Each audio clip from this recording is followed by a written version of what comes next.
Untuk mempersingkat waktu, kita langsungkan saja. Ya. Siapa nama Bapak? Nama Tiang Niko Madewa Piti. Sudah berapa lama Bapak bekerja sebagai pedagang? Usaha menjadi pedagang ini telah saya jalankan dari saya SMA kelas 2, kurang lebih 6 tahun lah sampai sekarang. Mengapa Bapak memilih bekerja sebagai pedagang? Nah, kalau memilih usaha ini berawal dari kesenangan saya untuk atau berpakaian adat itu yang utama. Setelah itu, mengapa sih hobi atau kesenangan saya ini tidak bisa saya lakukan untuk menjadikan bisnis atau sekaligus saya menjalankan usaha pedagang saya dalam hal pakaian adat Bali. Biasanya di mana Bapak berjualan? Kalau berjualan itu saya masih di rumah, di tempat ada rumah, karena saya di sini masih sebagai mahasiswa, saya tidak bisa meluangkan waktu sepenuhnya untuk berjualan. Saya lebih terfokus pada kuliah saya sekarang. Di samping itu, pedagang ini saya jadikan sebagai sampingan untuk berkegiatan. Kalau boleh tahu, bagaimana cara Bapak dalam memasarkan barang Bapak? Kalau memasarkan barang itu lebih ke penjualannya ke teman, lalu teman yang memasarkan ke temannya lagi. Mungkin dengan cara itu yang dapat saya lakukan sekarang, karena tidak terlalu terfokus pada pedagang, melainkan seperti yang saya bilang tadi itu lebih ke karir, yaitu di kuliah untuk saat ini. Biasanya barang apa saja yang Bapak dagangkan? Untuk pakaian adat Bali itu khusus ke pria mungkin yang saya jual itu dari udeng, baju, kamen, saput sampai yang namanya selendang. Berapa modal Bapak untuk berdagang? Kalau tidak salah, dulu modal pertama saya untuk berjualan itu mencapai kurang lebih 6 sampai 7 juta pada saat itu, 6 tahun lalu lah, kira-kira 6 sampai 7 juta. Kira-kira berapa keuntungan yang Bapak dapatkan per harinya? Kalau masalah keuntungan itu tidak menentu, tergantung dari adanya upacara keagamaan. Seperti misalnya ketika ada purnama, tilam sebelum harinya itu, anak-anak sekolah itu pasti menginginkan dirinya untuk tampil bersih, gitulah dibilang untuk ke sekolah itu. Dari sana mungkin ada beberapa orang yang membeli, lebih khususnya lagi ketika ada upacara keagamaan besar seperti galungan, nyepi, kuningan. Di sana mungkin muncul keinginan seseorang untuk membeli pakaian adat. Dari sana mungkin dapat diukur seberapa banyak nantinya akan mendapatkan keuntungan. Apakah hasil tersebut sudah cukup untuk kebutuhan sehari-hari? Kalau untuk kebutuhan sehari-hari mungkin saya tidak terfokus ke sana, melainkan saya ini masih tergantung pada orang tua. Tidak, uang saya itu bukan untuk penghidupan saya sendiri itu, melainkan untuk, ya kalau dibilang usaha ini serius ya tidak, kalau dibilang bercanda juga tidak. Ketika ada yang membeli syukur, dan ketika tidak terjual itu ya tidak menjadi beban, karena ini bukan usaha yang harus berhasil karena ada beban ataupun dari keluarga. Biasanya siapa saja yang membantu Bapak untuk berdagang?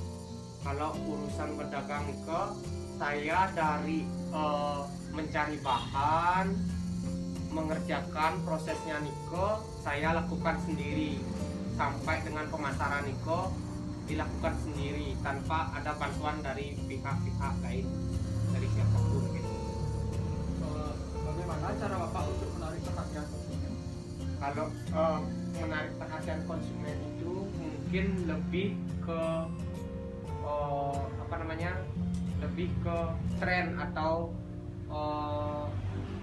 mode-mode yang sedang apa namanya, sedang tren itu, seperti kayak ada mode yang suka mungkin di udang itu mungkin jangarnya lebih tinggi. Pada saat mode itu kita buat itu untuk menarik para konsumen. Terus apa yang Bapak lakukan agar pelanggan selalu merasa puas? Untuk membuat pelanggan itu puas, saya selalu mengikuti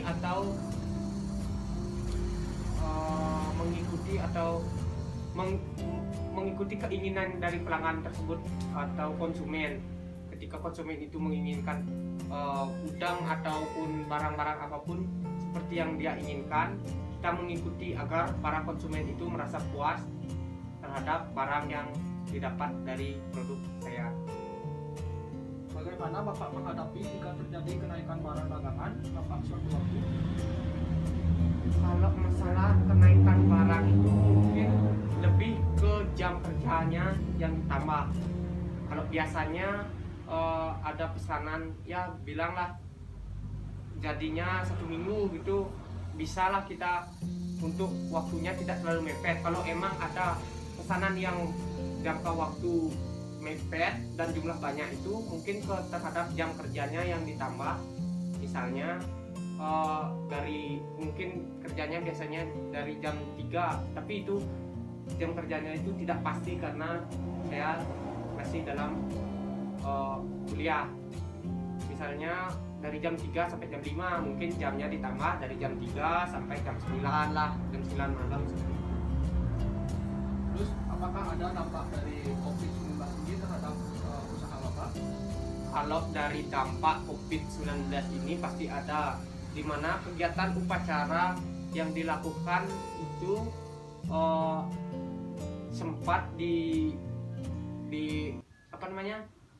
ditiadakan dan dibatasi itu kegiatan-kegiatan, otomatis dari penggunaan pakaian itu pasti juga ada pengaruhnya.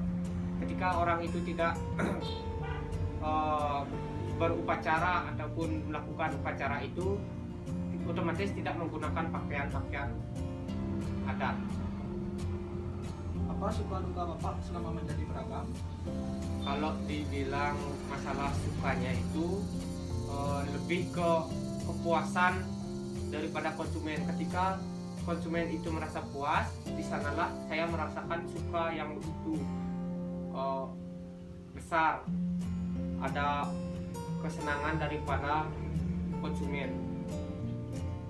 Lalu apa harapan Bapak untuk masa depan Bapak? Kalau untuk harapan saya terhadap usaha yang saya jalankan sekarang ini, semoga masih bisa berjalan, dan nantinya ketika saya sudah tidak kuliah lagi, di sana saya akan mencoba untuk mengembangkannya melalui membuka di toko-toko supaya memperluas pemasaran, tidak hanya melalui sosial media ataupun teman-teman, melainkan dapat dilihat langsung di masyarakat. Itu. Lalu apakah saya boleh melihat proses pembuatan produk dari usaha Bapak tersebut? Kalau mau melihat, silahkan ke tempat kerja yang langsung ya. Proses pertama yang dilakukan adalah proses pemotongan kain daripada udang.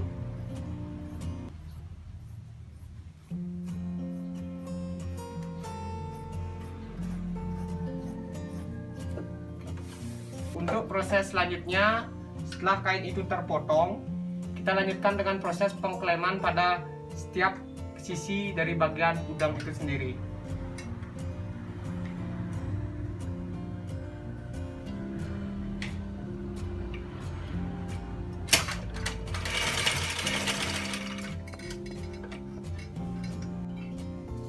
Setelah di setiap sisi kain itu sudah diklem ataupun jarit, dilanjutkan dengan proses pelipatan atau pembentukan dari udang itu sendiri.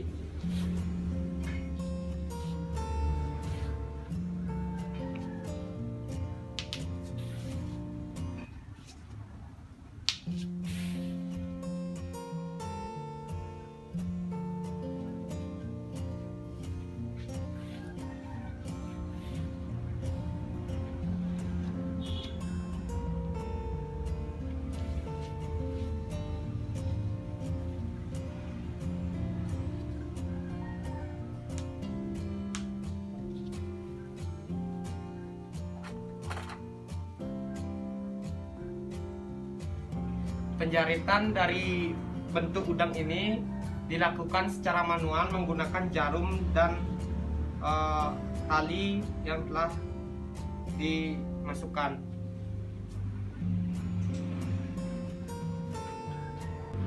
Ketika lemar udang itu sudah berbentuk seperti ini, dilanjutkan dengan proses pembentukan daripada jangar udang itu.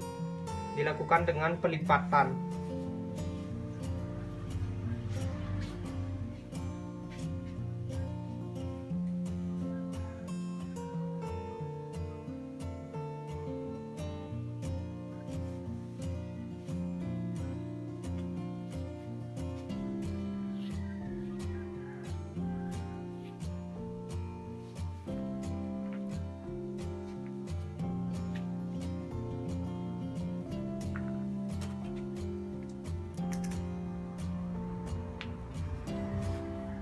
Setelah jangar udang itu terbentuk dari lipatan, dilanjutkan dengan proses penjaritan daripada jangar itu sendiri.